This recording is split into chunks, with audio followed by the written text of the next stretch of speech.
오늘 본문 말씀 통해서 은혜 받을 말씀의 제목은 교회가 사모하고 가야 할 땅. 한번 받아서 하십시다. 교회가 사모하고 가야 할 땅. 철인들이 말하기를 인생은 나그네라고 말합니다. 그래서 인생을 나그네라고 노래한 사람이 누구 있는가 하고 인터넷 찾아봤더니 최희준 씨가 나오더라고요. 최희준 씨가 인생은 나그네길 해가지고 어디서 왔다가 어디로 가는가, 구름이 흘러가듯 떠돌아가는 길에 정일랑 두지 말자, 미련일랑 두지 말자고 노래를 불렀습니다. 또 누가 있는가 찾아봤더니 나훈아가 있더라고요. 나훈아도 나그네길을 불렀는데 그 가사에 좀 재밌는 게 있어요. 사나이로 한번 태어나서 고향에서만 살 수 있나 했는데 젊어서 날 때부터 고생을 사자. 부모님 슬하를 떠난 이 못난 자식. 부모를 떠난 이 못난 자식. 저는 여기다가 예수님을 떠난 이 못난 사람이라고 표현했으면 좋을 것 같다 생각이 들었습니다. 성경에서도 말씀하시기를 인생은 행인 같은 나그네라고 말씀합니다. 베드로전서 여러분 2장 11절에서 사랑하는 자들아 거류민과 나그네 같은 너희를 권하노니 영혼을 거슬러 싸우는 육체 정욕을 제어하라. 나그네 같은 너희라고 베드로 사도도 그렇게 표현을 하였습니다. 그렇습니다. 인간은요 오늘도 정처 없이 걸어야 하는 나그네 인생인 것이 틀림이 없습니다. 그렇다면 우리 예수 믿고 믿음으로 사는 사람들은, 믿음으로 사는 성도들은 이 강야 같은 세상에서 나그네로서 어떻게 살아야 잘 사는 것이고 성공적으로 살고 어떻게 살아야 지혜롭고 승리하는 삶을 사는 것일까? 이렇게 결정을 하는데 여러분 교회가 등대가 되고 교회가 정확한 여러분 역할을, 이정표 역할을 해야 성도들이 옳은 길로, 바른 길로, 진리의 길로, 승리의 길로 인도받게 될 줄로 믿습니다. 아담과 하와는 하나님의 임재 앞에서 매우 풍족함 속에서 정말 행복스러운 삶을 살았습니다. 그런데 사탄 마귀의 이 유혹의 속삭임에 빠져서 그 풍성함을, 그 윤택함을 여러분 망각해버리고 타락함으로 최초의 성소인 이 에덴에서 쫓겨나고 말았습니다. 오늘날에도 하나님께서 우리에게 말로 다 할 수 없는 이 풍요로운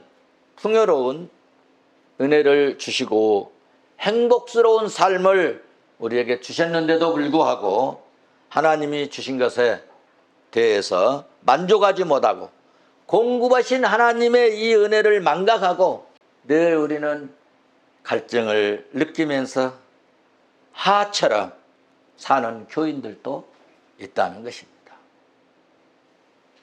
교회 다닌 지 20년, 30년이 됐는데도 세상 사람들과 똑같이 비교하는 이 비교의식 때문에 특별히 잘된 것이 없는 것 같다는 그런 생각을 사탄이 마음속에 넣어주면 그때부터 항상 부족한 것 같고 나만 못 사는 것 같고 항상 만족감이 없고 자존감을 잃어버리고 하나님이 주신 사명도 망각해버린 채 성경은 말씀하시기를 항상 기뻐하라 범사에 감사하라 라는 이런 말씀을 주셨음에도 불구하고 이런 마음이 마음속에서 싹 고갈되어 버립니다. 사랑하는 성도 여러분, 하나님의 계획에는요 하나님의 시기와 하나님의 방법이 있다 합니다. 자신의 힘으로 이루어 보려고 할 때에 내 생각, 내 열심과 내 힘으로, 내 지혜로, 내 깨로, 내 방법으로 성공해 보려고 할 때, 특별히 하나님의 사람, 하나님이 쓰실 일꾼들에게는 자기 힘, 자기 노력, 자기의 방법으로 하려고 할 때는 여러분 희한하게 분명히 잘 돼야 되는데 잘 안 됩니다. 일이 삐걱거리고요. 일이 잘 안 풀립니다. 그래서요, 낙심되고 좌절감을 느낄 수가 있습니다. 누가 그런지 아십니까? 모세가 그리하였습니다. 자기 힘으로 자기가 공주의 아들이고 앞으로 대권을, 애굽의 대권을 지는 그런 사람, 그런 권세, 그런 힘으로 여러분 히브리 민족을 자기 생각으로, 내 힘으로, 내 이 권세로 내가 구해야겠다라고 생각을 하고 또 동향을 살피죠. 살피는데 아니 이 애굽 사람들, 이집트 사람들이 자기 민족 히브리 백성들을 막 고통을 주고 힘들게 하고 어렵게 하고 채찍질을 하고, 그러니까 볼 수가 없어서 권세 있는 그 권세와 그 힘으로 그 사람을 쳐 죽이고, 애굽 사람을 쳐 죽이고, 갈리를 쳐 죽이고, 자기 판에는 의로운 일을 했다. 그리고 대단한 민족애를 보이고, 어쩌면 일제시대 때 김두한 같은 사람으로 생각을 했지만은, 위에서 보시는 하나님께서는 정반대로 도망자로 강야 생활을 하도록 40년 동안 저 사막의 이 강야의 미디안으로 여러분 이끌어 가셨잖아요. 정말 불효한 이 사람들에게 힘을 가해서, 주먹을 가해서, 권세를 가해서 했으니까 하나님 도와주셨어야 되지 않겠어요? 여러분 한번 생각해 보세요. 모세는 나일강에서 공주가 건져서, 물에서 건져서 키웠습니다. 그의 신분이나 이름을 들키면 안 됩니다. 그런데 하나님께서 80세 때 모세를 지명해서 부릅니다. 애굽 사람에게 잡히거나 애굽 사람에게, 여러분 모세란 이름, 모세는 물에서 건졌다는 의미를 가진 뜻 아닙니까? 그래서 모세란 이름이 들통나면 죽습니다. 그런데 출애굽기 3장 4절에서 하나님께서 모세야, 모세야 하시면서 부르셨습니다. 깜짝 놀랐겠죠. 여러분, 하나님의 백성들은, 하나님의 사람들은요, 위에서 하나님이 부르시면 살 길이 열립니다. 축복의 길이 열리고 하나님의 뜻이 펼쳐지는 일에 쓰임받는 일이 열리게 될 줄로 믿습니다. 모세는요, 이집트와 히브리 언어와 이 문화를 젊었을 때, 어렸을 때 다 배웠습니다. 다 알게 되었어요. 그렇기 때문에 애굽과 이스라엘 이 민족에게 똑같이 말을 다 할 수 있었어요. 그래서 메시지를 분명하고 정확하게 전달할 수 있는 사람이 되었고요. 당시 이 히브리 민족은 다 어떻게 됐어요? 지금 애굽의 포로, 에집트의 이 포로로 다 살고 종살이하고 있었지만 모세만큼은 유일하게 포로가 아니었죠. 당시 히브리인들 중에 이스라엘 민족을, 이스라엘 백성들은 다 지금 노예 생활로 말미암아서 이집트 밖의 문화, 이집트 밖의 환경, 이집트 밖의 여건들을 전혀 알지 모르고, 그리고 그들은 강야의 경험이 있는 자는 아무도 없었고, 다만 지금 모세만이 강야에 이 미디안 강야에 또 에집트 문화 또 사막의 경험 이 경험들을 다 할 수 있었기 때문에 이스라엘 민족을 이끌 수 있는 사람은 오직 여러분 모세 한 사람뿐이었다는 것입니다. 하나님이 이렇게 모세를 고난 중에 자기 생각으로는 지금 도망자가 되었고 피신했고 살 길을 찾아서 도망간 사람이었지만 사실은 하나님이 그것을 40년 동안 교육하고 훈련하고 하나님의 뜻을 이루어가는 지도자로 기르셨다는 거예요. 하나님은 이렇게 모세를 고난 중에 훈련된 지도자로 키우신 것입니다. 이러한 하나님의 오묘한 계획을 어떻게 사람들이 이해할 수 있었겠습니까? 하나님의 일은 여러분 아무나 할 수 있는 것이 아닙니다. 하나님께서는 충분한 훈련과 단련을 받은 사람만이 하나님의 일을 할 수 있습니다. 하나님께서는 그러므로 훈련을 통해서 쓰시기에 합당한 일꾼을 만드시고 길러내신 줄로 믿습니다. 여러분 오늘 좀 힘이 듭니까? 남보다 우리가 좀 더 섬기고 있습니까? 우리 교회는 어떤 면으로 참 교회가 크지 않으면서도 일을 참 많이 한 편입니다. 저는 그걸 자부하고 있습니다. 틀림없이 일을 많이 하다 보니까 누가 힘듭니까? 목회자도 힘들지만 여러분들이 더 힘든 줄 압니다. 더 수고를 많이 하고 더 이 사랑의 수고를 참 땀 흘리게 한 줄로 믿습니다. 예수 믿는 성도들에게는 여러분 이렇게 일하면서 때로는 막 힘들고 고단함을 느끼고 이렇게 하지만은 예수 믿는 이 성도들에게는 반드시 여러분 이유가 있고 의미가 있고 여러분 뜻이 있다는 사실을 아셔야 합니다. 훗날에 출애굽의 역사에 여러분 주인공이 된 모세와 같이 하나님 나라와 주의 일꾼으로 일하게 되는 일에 여러분 나를 더 효율적으로 쓰시겠다는 하나님의 계획이 있음을 하나님의 뜻이 있음을 여러분 이해하시면 좋겠습니다. 믿으시기를 바랍니다.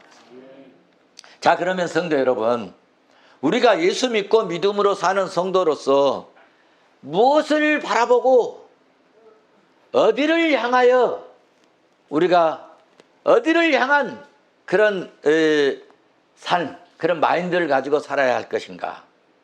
오늘 본문 말씀을 보시면 하나님께서는 택한 백성들에게 불러낸 백성들을 아름답고 강활한 땅, 젖과 꿀이 흐르는 땅으로 데려가려고 하노라 라고 말씀하고 있습니다.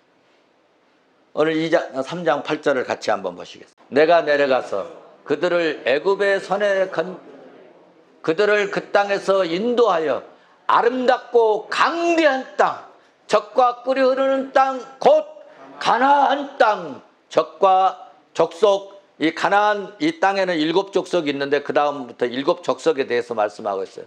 가나안 족속, 헷 족속, 아브리 족속, 브리스 족속, 히 족속, 여부스 족속 지방으로 데려가려 하노라.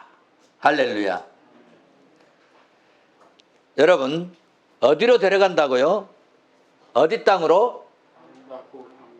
그 땅이 어디라고요? 가나안 땅, 가나안 땅. 그런데 가나안은 사람이 안 살아요. 아주 그때 성격이 강포한 사람들, 깡패들이 많이 드글드글 하는 그런 땅. 그래서 가나안 이 7족속이 살고 있는 이런 땅으로 데려가서 거기서 살리겠다는 얘기입니다. 이 땅은 어떤 땅인가? 아름답고 강대한 땅. 그런데 성도 여러분, 지금 여기 본문에서는 아름답고 강대한 땅이라고 말씀했는데 여러분 실제로 이스라엘 백성이 들어갈 때는 이 땅이요 아름답고 강대한 땅이 아닙니다. 젖과 꿀이 흐르는 땅이 아니었어요. 그런데 이 땅으로 데려가겠다는 것입니다. 그런데 하나님은 이 땅을 아름답고 강대한 땅이라고 말씀합니다. 레위기 25장 38절에 나는 너희의 하나님이 되며 또 가나안 땅을 너희에게 주려고 애굽 땅에서 너희를 인도하여 낸 너희의 하나님 여호와니라. 어디 땅으로 인도한다고요? 가나안 땅을 주려고 너희를 인도하겠다. 근데 이 땅은 당시 좋은 땅이 아니에요. 그런데 하나님은 자꾸 가나안으로만 데려간다는 거예요. 32장 49절 보시면은 너는 여리고 맞은편 모압 땅에 있는 이 아버림 산에 올라가 느부간 산에 이르러 내가 이스라엘 자손에게 기업으로 주는 가나안 땅을 바라보라. 어디를 바라보라고요? 가나안 땅을 바라봐라. 가나안 땅으로 인도하겠다. 가나안 땅으로 데려가겠다. 가나안 땅으로 너희를 데리고 가겠다. 그리고 오늘 모세가 죽기 얼마 전에 모세에게 가나안 땅을 바라. 가나안은 한마디로 말하면 하나님 나라의 여러분 실사판 혹은 애굽편이라고 말할 수 있습니다. 그런데 당시 가나안 땅은 좋은 땅이 아니고 강야 같은 땅이고 삭막한 땅이었습니다. 오아시스가 아닙니다. 우리가 비유를 한다면 애굽은 세상 나라, 세상을 비유할 수 있고요. 그리고 강야는 우리 인생을 비유할 수 있습니다. 그리고 가나안은 하나님 나라로 비유할 수 있습니다. 자, 그러면 하나님께서는 왜 하나님이 택한 하나님의 이 선민들을 왜 하필이면 가나안으로만 이끌어 가려고 하셨을까? 가나안은요, 여러분 세 가지 특징이 있습니다. 그 땅에 들어가면 더 이상 도망갈 곳이 없는 땅입니다. 이 서쪽에는 항구가 없는 지중해가 버티고 있고 아래는 저 애굽 가나안 위에는 이란이 진을 치고 있습니다. 또 요단강 오른편에는 암몬, 모압, 여러분 에돔 족속이 살고 있었고, 그래서 이 가나안은 한번 들어가면은 오므락달싹 못합니다. 어디 도망갈 길이 없는 거예요. 그래서 가나안은 도망갈 곳이 없는 갇힌 땅이다. 갇힌 땅이다. 대한민국도 어떻게 보면은 어때요? 대한민국 보시면은 여러분 지도책을 보시면은 뭐 남북이 러시아가 일본이 중국이 다 둘러싸여 있고 저 아래는 태평양이고 그리고 도망갈 데가 없어요. 우리나라는 터진 것이 어디만 터졌냐? 하늘만 터졌어요. 그래서 우리나라 백성들은 하늘만 바라보고 믿음으로 살 때 잘 될 줄로 믿습니다. 두 번째 이 가나안의 특징은요, 비 없이는 살 수 없는 땅이 가나안 땅입니다. 이스라엘의 기후는 4월부터 9월까지 여러분 완전 건기이기 때문에 모든 수목이 막 타 들어갑니다. 비가 안 오니까 막 이 수풀이고 뭐고 뭐 다 타서 죽어갑니다. 농작물이 다 타 죽어가기 때문에 사람이 살 수가 없으니까 그때 사람이 도저히 이제 죽겠다 끝났다 그럴 때 10월이 되면 그때 하나님께서요 비를 주십니다.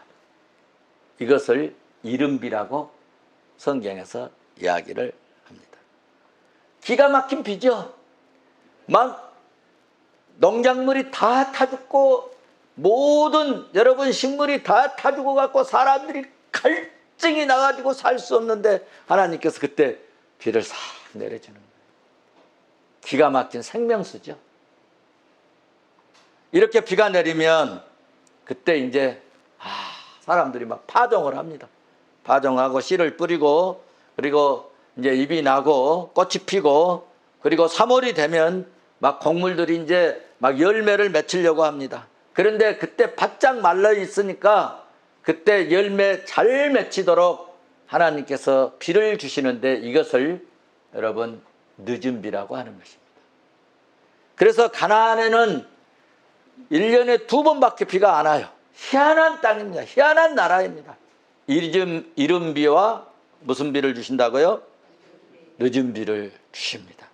그런데 이 비를 누가 주십니까? 하나님이 주신다는 거예요. 하나님이 이 비를 안 주시면 그들은 끝장나는 겁니다. 그래서 신명기 여러분 11장 14절을 보십시오. 여호와께서 너희의 땅에 이른 비와 늦은 비를 적당히, 이른 비와 늦은 비를 적당한 때에 내리리니 너희가 곡식과 포도주와 기름을 얻을 것이요. 할렐루야. 적당하게 주시겠다는 거예요. 누가? 여호와께서. 무슨 말씀입니까? 하나님께서 10월에 이른 비를 내려주시지 않거나 3월에 늦은 비를 내려주시지 않으면 제 아무리 씨를 뿌리고 여러분 또 씨를 뿌려도 농사를 지어도 여러분 농사가 되지 않는 겁니다. 열매가 맺지 않습니다. 그런데 세상 사람들이 사는 애굽 땅에는 여러분 어떤 땅이냐 하면 참 좋은 땅입니다. 사람들 보기에. 여러분 그 600km나 나일강이 쫙 펼쳐 있어요. 그 나일강의 강물 때문에 그 주변에 수목들이 잘 됩니다. 농사가 잘 돼요. 풍요로워요. 그러니까. 그런데 그 땅에서는 하나님을 못 섬기게 합니다. 예수님이 오셨다고, 왕이 오셨다고 혹시 계신가 했더니 그때부터 2살 아래로 사람 다, 아들 다 죽여버렸잖아요. 비가 잘 내리지 않아도 나일강 물줄기 때문에 모든 농작물이 여러분 잘 되고 풍요롭습니다. 하나님이 비를 주시지 않아도 하나님 없이는 결코 살 수 없는 땅은 가나안 땅이지만 애굽 땅의 사람들은 하나님이 비를 주시지 않아도 하나님이 없어도 잘 살 수 있는 그런 여건의 땅이었습니다. 마지막 3번째 특징이 있어요. 3번째 특징은 더 이상 그 땅에는 내려갈 곳이 없는 그런 가장 세상에서 이 땅 지구촌에서 가장 낮은 땅입니다. 가나안은요 가다가 이렇게 평지로 푹 가다가 뭐가 같으냐면 푹 꺼져버린 그런 땅이에요.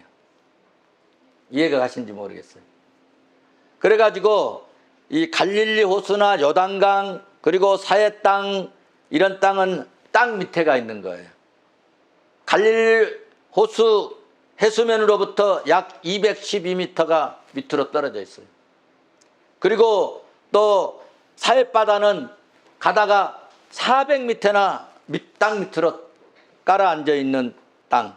그래서 이 가나안은 세계에서 가장 낮은 땅입니다. 가나안 땅은 이렇게 여러분 기후적으로나 또 지리적인 특징으로 볼 때 오직 하나님만 의지해야만 살 수 있는 땅이라는 사실입니다.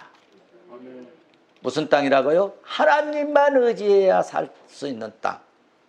사람의 능력과 지혜로 깨로 방법으로 내 노력으로 아무리 뛰어나도 도무지 통하지 않는 땅. 그 땅을 하나님께서 아름답고 강대한 땅, 젖과 꿀이 흐르는 땅이라고 약속하시고 그 땅으로 너희들을 인도해 가겠다라고 말씀하셨습니다. 가나안 땅은 여러분 푸른 풀밭이 아니라 황량한 땅, 강야였습니다. 여러분 가나안 땅은 또 잔잔한 시냇물보다는 척박한 땅이었다는 것입니다. 여러분 가나안 땅은 맛있는 과일 열매들이 많이 있는 그런 땅이 아니라 사방에 맹수 적들이 둘러싸인 그런 땅이었다는 것입니다. 세상에서 가장 어떤 땅이라고요? 가장 낮은 땅. 그래서 예수님께서 낮고 천한 자들이 왔다고 그러셨잖아요. 다 이유가 있는 거예요. 가장 낮은 땅에 가장 더 이상 내려갈 수 없는 가장 더 이상의 아래가 없는 이런 땅이었습니다. 애굽에 비해서 모든 것이 불편하고 모든 것이 부족하고 모든 것이 여러분 만족될 수 없는 땅이었지만, 그런데 말이죠, 이 역사가 흐른 다음에 이 애굽은 희한하게 하나님이 재앙을 내려서 망해버린 땅이었습니다. 그런데 그 험하고 척박하고 여러분 강야 같고 황량한 이런 가장 세상에서 낮은 땅에 예수님이 오심으로 그 땅이 여러분 강대한 땅, 풍요의 땅, 아름다운 땅으로 된 줄로 믿습니다. 여러분, 가나안은 그러므로 예수 그리스도가 오셔서 온 세상에서 느낄 수 없는 기쁘고 기쁜 땅이 되었고 온 세상에서 가장 복되고 복된 땅이 되었습니다. 예수 그리스도가 오심으로 온 세상에서 가장 풍요롭고, 여러분 지금 가장 풍요로운 나라가 어디입니까? 그 땅 아닙니까? 아무것도 없는 빈손 쥐고 간 그들이 가장 풍요를 지금 누리고 있지 않습니까? 여러분, 하나님은 믿는 자에게 역전시키시는 전능하신 하나님이신 줄로 믿습니다. 하나님은 말씀대로 이루어 가시는 하나님이신 줄로 믿습니다. 하나님은 믿는 자들에게 반드시 이른 비를 주시고 늦은 비를 주시고 적당히 비를 내리시는 하나님이신 줄로 믿습니다. 여러분, 하나님은 곡식과 포도주를 여러분 기름지게 하시는 은혜가 풍성하신 하나님이신 줄로 믿습니다. 사랑하는 성도 여러분, 지금 삶이 여러분 어떻습니까? 코로나19를 맞이해서 얼마나 어렵습니까? 그리고 교회 일한다고 많이 힘이 들고 삶이 너무나 팍팍하지 않습니까? 여러분, 만약에 이런 일 때문에 힘이 드시면 여러분은 분명 애굽 땅에 계신 것이 아니고 가나안 땅을 향해서 가고 있는 줄로 믿습니다. 그러므로 좀 어렵다고, 좀 힘들다고 불평하지 마십시다. 풍요로운 애굽보다 여러분 가나안을 향해서 걷고 우리는 또 걸어야 합니다. 오늘 하나님이 말씀하셨잖아요. 가나안으로 데려가겠다. 가나안으로 인도하겠다. 가나안을 향해서 가야 된다. 가나안을 바라보라 말씀하고 있지 않습니까? 마지막 날 우리 주님이 나팔 불고 오실 푸른 성, 하나님 없이 살 수 없는 가나안 땅으로 오르고 또 오르면 마침내는 만왕의 왕 예수 그리스도께서 나타나실 줄로 믿습니다. 그 주님이 이른 비도 주시고 늦은 비도 주실 줄로 믿습니다. 지금 적과 꿀이 흐르는 땅이 아니라고 불평하지 않고 살았으면 좋겠습니다. 사도행전 1장에서 제자들이 예수님께 묻습니다. 이스라엘 나라 회복되는 때가 지금입니까? 라고 묻습니다. 그런데 예수님이 대답하십니다. 1장 7절에서 8절에서 말씀하시되 이르시되 때와 시기는 아버지께서 자기의 권한에 두셨다. 너희는 알 바 아니다. 너는 일만 열심히 해라. 믿음으로 살기만 하고 있어라. 그런 얘기입니다. 그리고 8절에서 오직 성령이 너희에게 임하시면 너희가 권능을 얻고 권능을 받고 예루살렘과 유대와 사마리아 땅끝까지 이르러 내 증인이 되리라 하시니라. 주님이 말씀해 주셨어요. 지금 그런 거 생각하지 말고 말씀대로 주의 복음을 가지고 너희 할 일이나 열심히 했으면 좋겠다, 이런 이야기입니다. 제자들은 세상 나라, 지금 당장에 풍요한 애굽 땅에만 관심이 많았겠죠. 그런데 예수님은 세상 나라 아니고 영적인 나라, 여러분 빛의 나라에 초점을 두고 초점을 맞추고 말씀하셨잖아요. 오늘 우리의 삶의 시선을 어디로 향하고 있습니까? 오늘 우리의 삶의 시선은 지금 어디에 두고 있습니까? 여러분, 우리의 지금 삶의 이 마음은 어디에 두고 있나요? 풍요로운 애굽 땅을 사모합니까? 여러분, 지금 황량하고 지금 강야 같은 땅이지만 우리는 가나안을 사모했으면 좋겠습니다. 우리는 가나안, 마침내 아름답고 강대한 주님이 임재하실 가나안으로 삶의 초점을 확실히 이동시키고 오늘 또 내일 또 믿음으로 한 걸음 한 걸음 나아갈 것을 결단하고 살면 하나님은 반드시 도우시고 우리와 저와 여러분과 함께 하실 줄로 나는 믿습니다. 오늘 본문 3장 12절에서 말씀해 주시고 있습니다. 우리 다시 한번 보실까요? 3장 12절. 하나님이 이르시되 내가 반드시 너와 함께 있으리라. 반드시 너와 함께 있으리라. 반드시 너와 함께 있으리라. 여러분, 세상 사람들은 좀 어려우면 나를 피해갑니다. 내가 좀 힘들면 나를 멀리합니다.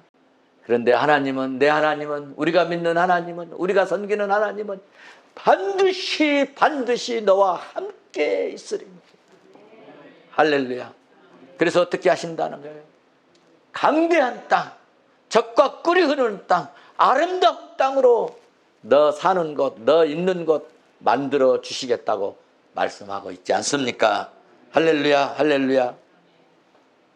여러분, 오늘 하나님의 말씀을 믿습니까?